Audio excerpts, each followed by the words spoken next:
Welcome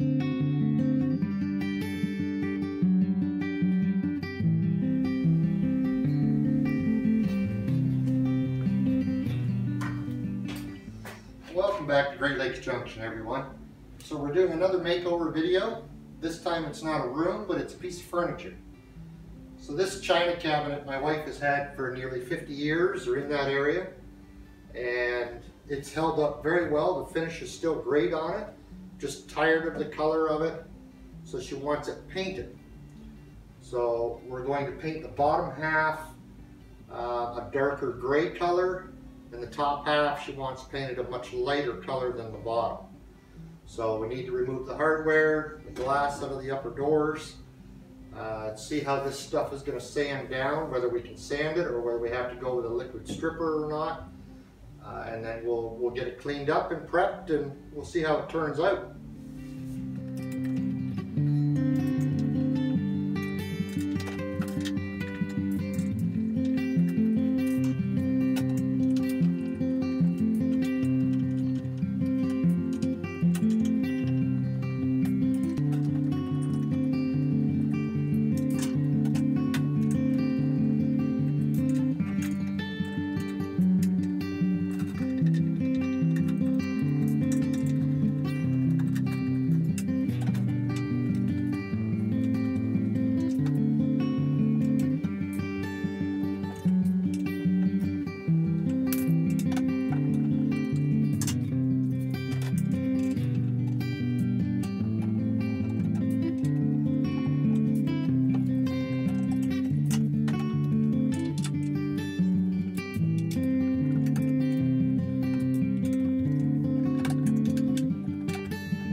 Okay, so we'll finish removing the hinges from the doors, the knobs. We'll go inside, we'll get the drawers that we left in the house, remove the hardware from the drawers so that we can sand them as well.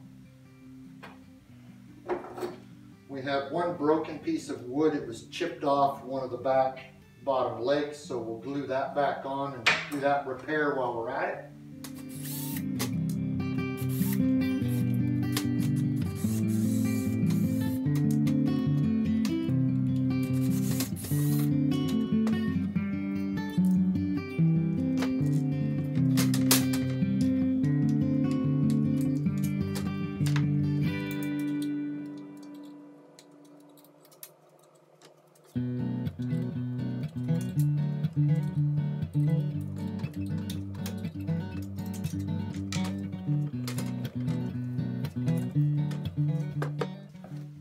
Well, that screw took a bit of work, and I would say, this one's finished. It's stained underneath where the hinge was located, and that one's not. So this china cabinet was built as an unfinished piece of furniture, and then when they decided to put the finish on, that's when they stripped that screw, and they couldn't get it out, so they just left the hinge on, stained everything, parathaned everything with the hinge in place. So we finally got it out. We took a Dremel and we cut a groove across the hinge and the head of that screw so we could get a flat screwdriver into the groove to get it out of there.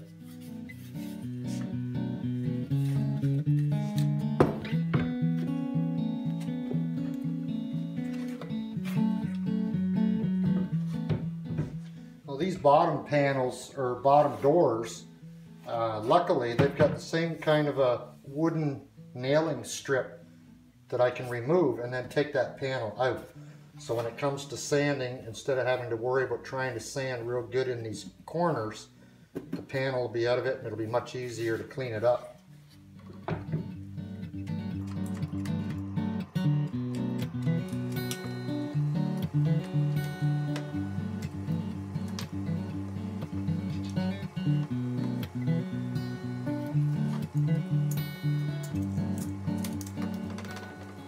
I really want to get these panels out. It would make the job a lot easier.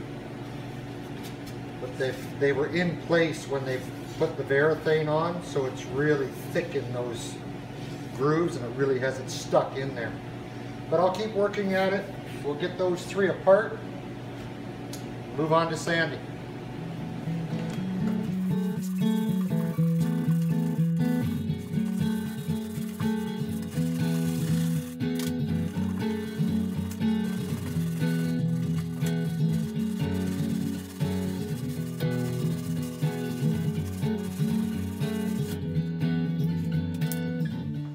So we're using a 100 grit sandpaper, and it's sanding really easy, much easier than I expected it to.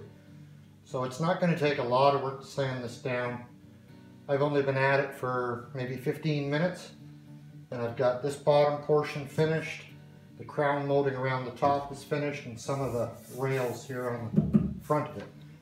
And that's after, say, about 15 minutes. So another 15 or 20 minutes, I should have the inside of that done and the outsides, and that'll be it for the top piece, and we'll move on to the bottom piece.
You want to make sure you have a decent mask on. You see how much dust that thing collected. It was white when I started. So have yourself a good mask. So everything has been sanded now. We did everything with the 100 grit paper. I think that's going to be good enough. It's nice and smooth as it is. Now I'm going to let the dust settle in here for probably 24 hours. There's no point trying to clean that up now. It's all floating in the air. So it won't be long for you, but it'll be the next day for me, and then we'll start getting all this dust vacuumed up and whatnot out here before we consider getting into any painting. Those door panels, I am going to put the panels back together before I paint them. The reason I wanted to take them apart, there was a real buildup of the stain because they weren't left assembled when it was stained before. It was really thick in these, where the seams were on the panel.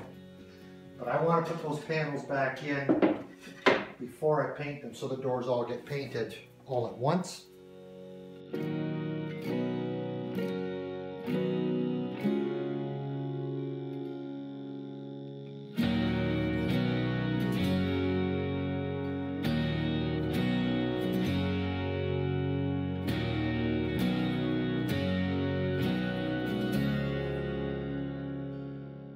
We found a couple small cracks in some of these panels once we got the sanding done, so we fixed up the cracks that we found in them.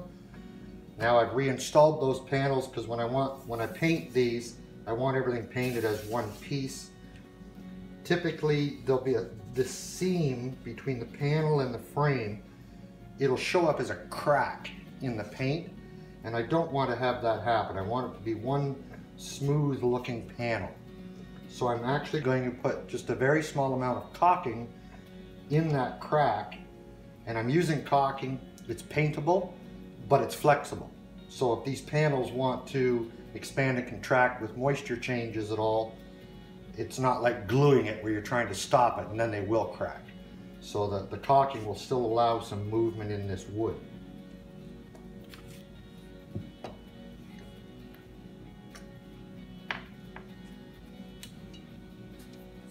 So I'm going to paint this a darker gray color. So I've got a new tube of some dark gray caulking just to help so the paint covers it up all right. And it's a brand new tube, so I've cut just a very small hole on the end of the tip.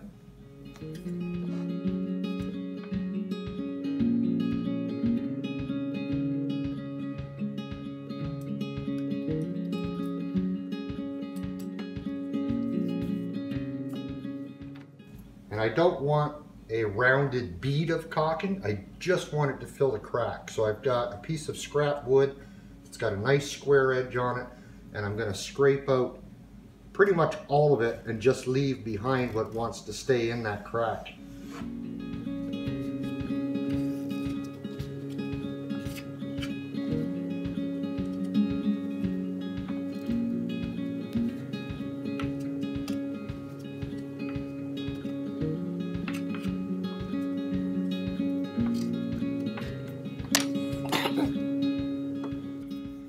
Move the camera in for a close-up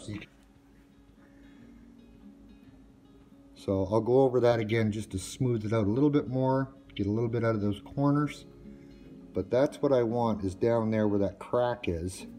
I just want that to stay filled in down there. So when I paint this, it's one nice smooth finish. It is going to take some work. It's going to take me some time, but those are the jobs that turn out the best when you spend the time to do it right.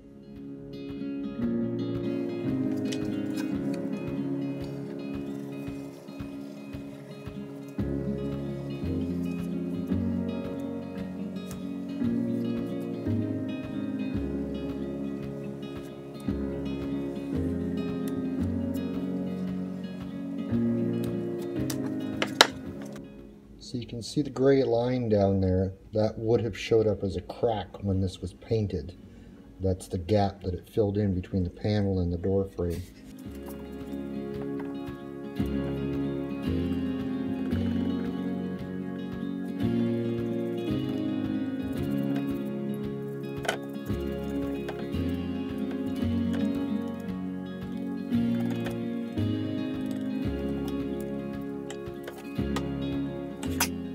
So that's the inside of the doors that go on the bottom of this china cabinet. They're painted on both sides, so I couldn't just spray one side, flip them over and spray the other side. So because it's the inside, I'm going ahead and doing those with a brush. There's no point in getting, I am going to spray it, there's no point in getting the sprayer out and mixing up paint and all of that just to spray the insides of those three doors.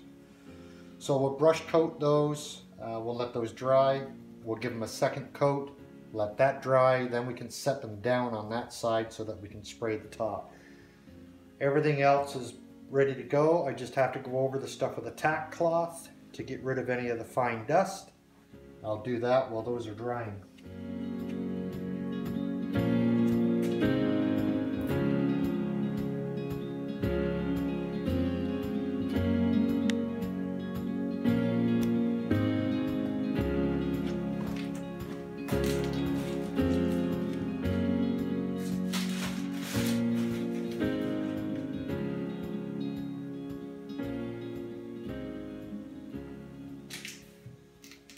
A tack cloth you can buy at most paint stores or hardware stores. It's kind of like cheesecloth, but it's a little bit sticky. It doesn't leave your fingers sticky, but it picks up all that fine dust particles.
So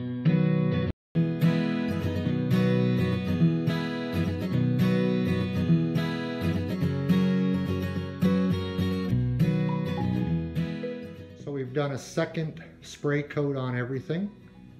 We found a few spots that we had missed the first time round, so we made sure that we caught those the second time. So now we'll let this second coat sit for a day or two and dry very well. We'll come back and we'll see if the finish on it, if it's going to need a fine sanding and have a third coat, or whether we can call it finished the way it is now.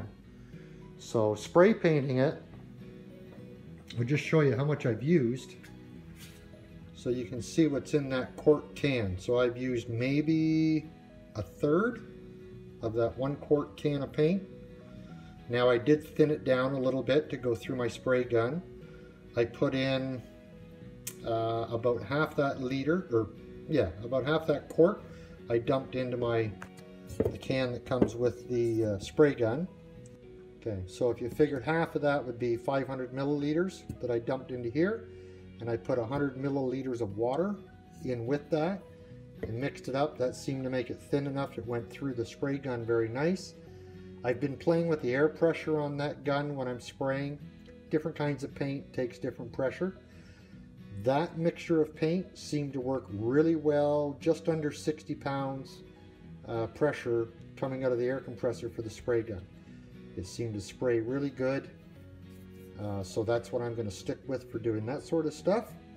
Well, we did do a fine sanding on the top. We found some dents in the finish and a couple of fine scratches, so we've wood filled those in, sanded them off, and we've just done a third coat. And I mean just, you can see that real light strip on there, that's the wet paint that hasn't dried yet. So we did that, and the doors looked like they needed a third coat also, so while we were doing it, we gave those a third coat. So we'll let this stuff dry up overnight, and we'll move it back in the house tomorrow, and then we can get the top half of this unit, because we're painting it a different color. So we'll get the top half out. It's already been sanded and prepped, it's ready to go. So we'll get that one painted 2 or 3 coats, and then we can get everything put back together. So this is the top half of the china cabinet, and it is just a off-white color that we're going to do on the top half.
Cleaning up the gun here after spraying. It's just a cheap gun. If you're in the US, this was bought at Harbor Freight for, I think it's 25 bucks US. In Canada here, we have another store that's kind of the same thing called Princess Auto. I think you can buy the same gun there for 35 bucks or something like that. It's not Not a fancy gun by any means, but it's got a couple of adjustments on it, and for this type of painting, it works really well. So I'm just taking some of the parts off, rinsing all the paint out. I'll blow my air compressor through this to clean the paint out of this nozzle, and that'll be it.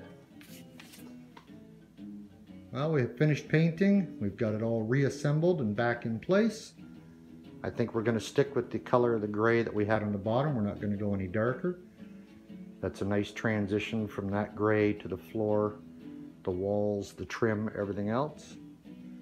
So very happy with how it turned out. So that concludes another video. Thank you very much for watching.